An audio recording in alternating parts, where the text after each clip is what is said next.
So, dito naman po tayo sa SIA exercise number 2.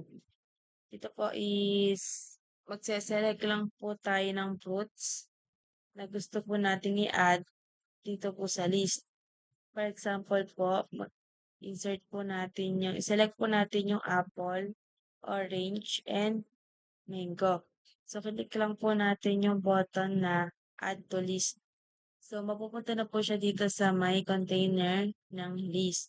For example naman po is mag-add po ulit tayo ng apple, strawberry, and guava. Click lang din po ulit natin yung add to list and kung makikita niyo po, dalawa po yung apple kasi dalawa po yung in-add natin. For example po, mag-add po ulit tayo ng apple with cherry.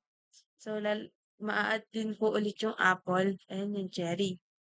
Pwede din po natin siyang burahin and kapag po pinindot po natin tong flare, mabubura po siya lahat. Hindi po pwede specific lang.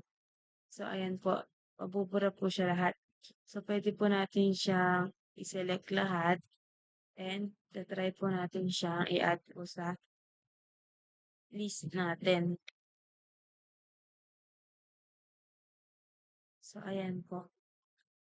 Andiyan na po yung apple, orange, mango, strawberry, guava, cherry, grape, pineapple, and watermelon.